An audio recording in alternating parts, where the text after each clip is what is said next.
ગાંધીનગર માટે કૂચ કરવા નીકળેલા ખેડૂતો અને હવે ખેડૂતોની સાથે ખેડૂત પુત્રો પણ જોડાયા છે.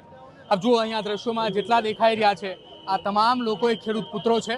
તે પણ પોતાની એ બાપ દાદાની વર્ષોની એ પોતાની જમીન છે બચાવવા માટે અહીંયા મેદાને છે. એમની સાથે આપણે વાતચીત કરવાનો પ્રયત્ન કરશું. ક્યાંથી આવો છો? મારું નામ ટાંક યશપાલસિંહ પ્રવીણસિંહ, ગામ કોંઢ. સુરેન્દ્રનગર જિલ્લાની અંદર શું પરિસ્થિતિ છે? કેમ કે તમારું કોંઢ એ છેલ્લા 3 મહિના કરતાં પણ વધારે સમયથી ખૂબ ચર્ચાની અંદર હતું અને એકમાત્ર એ કારણ કે ખેડૂતોને પોતાના ખેતરમાં પણ નહોતા જવા દેતા, ટીંગાટોળી કરતા હતા, મહિલાઓને પણ ડિટેઇન કરવામાં આવતા હતા, પોલીસને હાથો બનાવવામાં આવતો હતો.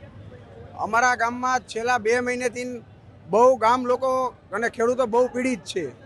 કેમ કે જે અદાણી કંપની છે એ પોલીસને આગળ રાખીને કામ કરે છે અને 800 900 પોલીસવાળા ઉતાર. અમારા ગામમાં 500 જણા ભેગા થઈ તો 800 પોલીસ, 1000 ભેગા થઈ તો 1500 પોલીસ, 1500 ભેગા થઈ તો એટલી જેટલા ખેડૂતો એટલી પોલીસ ઉતારે છે અને પોલીસને આગળ હાથો બનાવીને આગળ ઊભી રાખે છે. અમે અમારા ખેતરે કોઈ મજૂર રહેવા રાજી નથી. અમે ખેતી કરવા જઈએ તો અમને પાછા કાઢવામાં આવે છે. અમને પાછા કાઢેલા અમારા મજૂર પણ વયા જાય છે રાતે વાડીએથી. સોશિયલ મીડિયામાં એક વિડીયો વાયરલ થયો હતો કોંઢ ગામનો કે જ્યાં પોલીસે દોડતી આવે છે, ખેડૂતોની ખેતરની અંદર ઊભા છે. ભલે એ ખેતરમાં વીજપોલ નથી, 3 ખેતર દૂર જઈને ઊભા છે, તેમ છતાંય તેમને દોડાવીને ત્યાંથી બહાર કાઢે છે. દોડાવી અમે જ ખુદ હતા.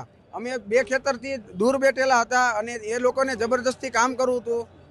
અમે તો ગાંધી ચિંદરિયા માર્ગે અમારી જગ્યાએ અમે બેઠા હતા. અમારે કોઈ કાંકડી ચારો કોઈ કરવાનું હતું નહીં, કોઈએ કર્યું પણ નથી. 1% પણ કોઈએ નથી કર્યું. અમારે શાંતિથી અમારું આંદોલન અને અમારું વળતર અમારે જોઈએ છે. અમે 3 ખેતરવાર આગળ બેઠા હતા અને જે જમીનમાં થાંભલો નથી આવતો એ જમીનમાં પોલીસ કર્મચારી અને પોલીસથી હાથા બનાવેલા હતા. એમને એક વાડીનું ગેટનું તાળું તોડવામાં આવ્યું અને અમે છેટે બેઠા હતા. ત્યાંથી આવીને ટીંગાટોળી ઢળીને લાઠીચાર્જ કરીને ખેડૂતને ભગલાવીને ઉપાડીને બધાને લઈ ગયા. બિલકુલ. અન્ય કેટલાક યુવાનો છે, શું કહેશો? ખેતરમાં ખેડૂતની છાતી ઉપર થાંભલા નાખે છે, વળતર માંગવા જાય તો વળતર નથી મળતું, વિરોધ કરવા જાય તો ડિટેન કરી લે છે. વિરોધમાં તો કેવું છે સાહેબ કે અત્યારે સરકાર અદાણી સાહેબની છે અને પોલીસ એ અદાણી સાહેબની છે. અમે સાહેબો હારે વાત કરી હતી તો સાહેબો કહેતા હતા કે 1 દિવસનું પોલીસનું ભાડું છે 5 લાખ. હવે પોલીસ રહી ભાડે મળવા માંડી છે અને અમારે ખેડૂત પાસે તો બીજી શું હોય? અમારે તો ધારિયા ને કવાડા ને બધું હોય, પણ અમે ગાંધીજીના માર્ગે જે વળતર મળે એ લેવા માંગીએ ને બીજી અમારી કઈ માંગણી નથી. ભાઈ તમે બીજી વીજળી રહી તમારે બજાર ભાવે વેચો તો અમારી જમીન રહી અમે બજાર ભાવે તમને દઈ ને. તમે 70/70 નો થાંભલો મૂકી દો અને જમીન ધનન ભનન કરી નાખો, નીચલું લેયર ઉપર આવી જાય એટલે જે ઉગવાનું હતું એ તમે 2-3 વર્ષની પથારી ફેરવી નાખો. બરાબર. હવે તમે અહીંયા જે અમદાવાદનો ભાવ હાલતો હોય કે ભાઈ 1 યુનિટના 10 રૂપિયા હાલે, 12 રૂપિયા હાલે, એ તમે અમારી જમીન રહી જંત્રીના ભાવે લઈ જાઓ. તમે અત્યારે વીજળીના ભાવ રહી તમે ભાવ દો અને ખેડૂતને જંત્રીના ભાવ ઉપર હાલો તમે. અને વળતર રહ્યું એ નજીવા વળતરે કહી દે કે ભાઈ આવડો થાંભલો નાખી દો અને ખેડૂતને અત્યારે બધી સરકાર પ્રાઇવેટ કંપનીઓની થઈ ગઈ છે. હવે આ નકર તમે જો માંગણી અમારી સ્વીકારી લેતા હોય તો અમારે આ ડીઝલ બારીને આવવાની અમારે તો કાંઈ જરૂર રહેતી નથી. ખેડૂતો પોતાની માંગ સાથે અત્યારે અહીંયા અડગ છે. ક્યાંથી આવો છો તમે?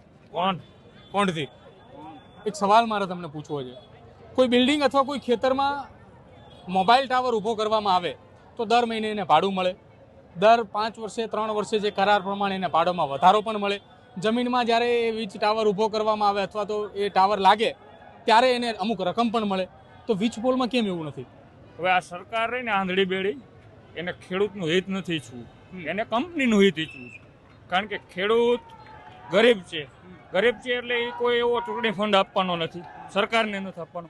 અંબાણી અંદાણી રહ્યો એ એને કરોડો રૂપિયાનો ચૂંટણી ફંડ આપશે એટલે એને તો એનો જ પક્ષ લેવો પડે, ખેડૂતનો જ પક્ષ નહીં. ખેડૂત ખાલી વોટ બેંક છે એવું વિચારીને હાલે છે. પણ ગુજરાતની સરકાર આ વખતે યાદ રાખી લે, તમે પૈસા અહીંયાથી લઈ આવશો પણ વોટ ક્યાં લેવા જશો? અને અમે આ નવયુવાનો બધા છે એ એવી પ્રક્રિયા કરવાના તૈયારીમાં છે કે એક યુવાન નીકળશે ને 50 વ્યક્તિને સમજાવશે કે આ ભાજપ સરકાર રહી આંધળી બેડી છે, આને કોઈ વોટ ન આપતા, આ ખેડૂતો ઉપર દમન કરવાવાળી સરકાર છે. દુઃખ કેટલું લાગે કે તમે એક ખેડૂત છો, તમે ખેતી કરો છો, તમારા પપ્પા પણ ખેતી કરતા હતા, તમારા દાદા પણ ખેતી કરતા હતા, વર્ષોથી જમીને તમે બચાવીને રાખી છે કે આ જમીન એટલા માટે બચાવી રાખી છે કે કાલે સવારે જ્યારે મારા દીકરાનું સગપણ હોય અથવા તો મારા દીકરાના લગ્ન કરવાના હોય ત્યારે આ જમીન હશે તો મારા દીકરાનું થશે. આજે એ જ જમીન ઉપર જેની કિંમત 30 લાખ છે, થાંભલો નાખ્યા પછી સીધી 5 લાખ. હવે સાહેબ હું તમને એમ કહું કે દુઃખ કેટલું છે. હવે અમે હનુમાનજી નથી, નહીંતર અહીંયા છાતી ચીરીને બતાવીએ અમે સરકારને.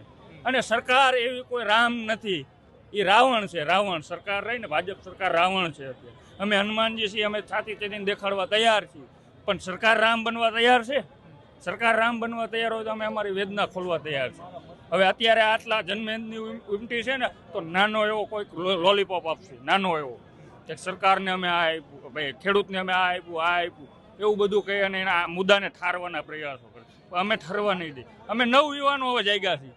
હવે ગઈઢિયાનું બધું અમે સોંપી દીધું, ઘરે તમે ચર્ચા કરો, તમારે હવે ક્યાંય આવવાની જરૂર નથી. હવે યુવાનો લડશે, અને યુવાનો લડશે ને તેથી સાહેબ એવું યાદ રાખજો કે ક્રાંતિ આવીને રહેશે.